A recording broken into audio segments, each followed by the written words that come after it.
after this gentleman who represents the Russian Federation. As Casey Hunt said over at the Senate, Jeff Merkley just got off the Senate floor after a marathon session having to do with the nomination of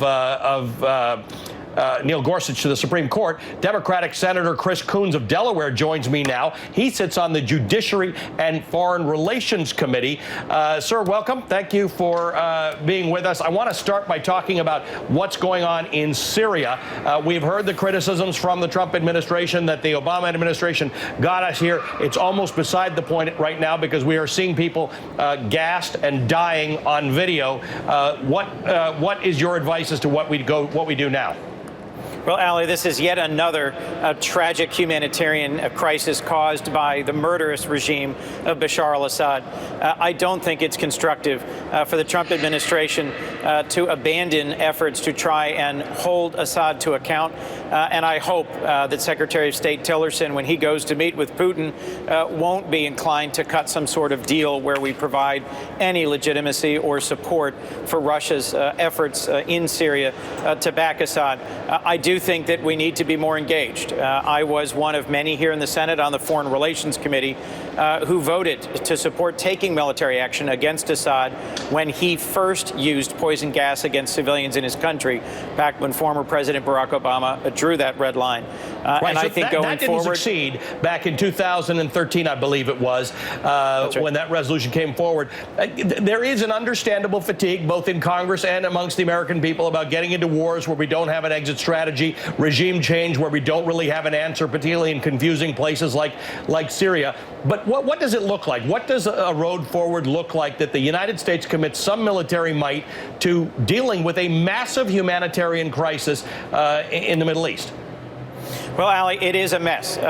Syria and Iraq have been profoundly reshaped by ISIS and by the long-going, grinding civil war within Syria, which is really a war of Assad against his own people. We have made real progress with our coalition partners in pushing ISIS out of Mosul, and we are poised for success in taking Raqqa back from ISIS. But I'm gravely concerned that we don't have the investment in diplomacy and development resources to secure the peace after ISIS is driven out of these two main cities. The president has proposed dramatic cuts to our diplomatic and development spending. I think that's exactly the wrong direction to go at this time, and our previous experience in Iraq showed that. We can be successful militarily, but if we don't invest in stabilizing these countries and providing a positive alternative to extremism, poverty, and terrorism, inevitably we'll just be back there again 5 or 10 years from now.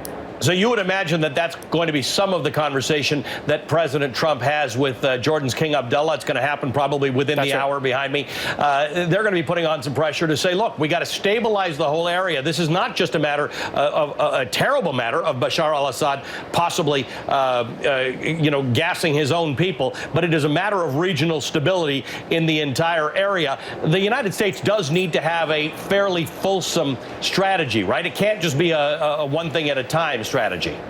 That's right. And Senator Bob Corker, who's the chairman of the Foreign Relations Committee, and Ben Cardin, who's the ranking member, senator from Maryland, we are working in a bipartisan way to develop and craft and focus that strategy for the Middle East. The situation is somewhat chaotic and unstable, and I think it's important that the Senate engage with this administration to make it clear who are our vital allies that we will stand shoulder to shoulder with, such as Israel and Jordan, and who are we willing to work with in order to secure some more progress towards peace here.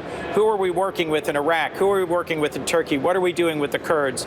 There's a lot of unanswered questions about what our strategy needs to be going forward. We've had several hearings. We've had direct meetings and conversations with Nikki Haley, with Secretary Tillerson, and I am optimistic about the Senate playing a stronger role in this Congress in helping shape strategy with regards to Syria. Senator, you were the hottest ticket in town a couple days ago when we were waiting for you to come out and say what you were going to do when it came to Neil Gorsuch. You were the 41st senator to oppose Gorsuch, guaranteeing that this filibuster would occur. The filibuster is likely going to push the GOP to invoke the nuclear option. Tomorrow it's likely to happen. Is this, I want to just hear your justification as to whether fighting Neil Gorsuch, who is ultimately going to make it as a justice on the Supreme Court, an associate justice, is it worth changing the Senate rules forever? Well, Ali, let's be clear. That effort to change the Senate rules will be taken up by Republicans. When I announced in the Judiciary Committee Monday that I would join my fellow Democrats in voting against cloture, the rest of my sentence was, unless working together, Republicans and Democrats, we can find an agreement to get past this moment. I felt, as did all of my colleagues, that Merrick Garland was the subject of a 7-month-long partisan filibuster, that denying Judge Garland, who was nominated by President Obama, even a hearing on the committee, let alone a vote, was the equivalent of a partisan filibuster. And so I reached out to many of my Republican and Democratic colleagues. I've had a number of meetings and conversations in recent days trying to see if there was some agreement we could reach to trust each other, to move ahead with cloture on Judge Gorsuch, and to have the next Supreme Court nominee be more of a consensus candidate where Democrats could have some input on who would be nominated. Ultimately, those efforts have been unsuccessful. So this is not a good week for the Senate. I am not optimistic here about the long-term path forward, but I have no regrets about opposing Judge Gorsuch, having really dug into his judicial record, having met with him several times, and having interviewed him over 4 days of Judiciary Committee hearings. Senator, you have a busy schedule. You're on the Judiciary and Foreign Relations Committees, both of which have a lot ahead of you. Thanks for joining us, Senator Chris Coons, Democratic Senator from Delaware. Thank you, Al. All right, breaking news. The United Nations Security Council holding an emergency meeting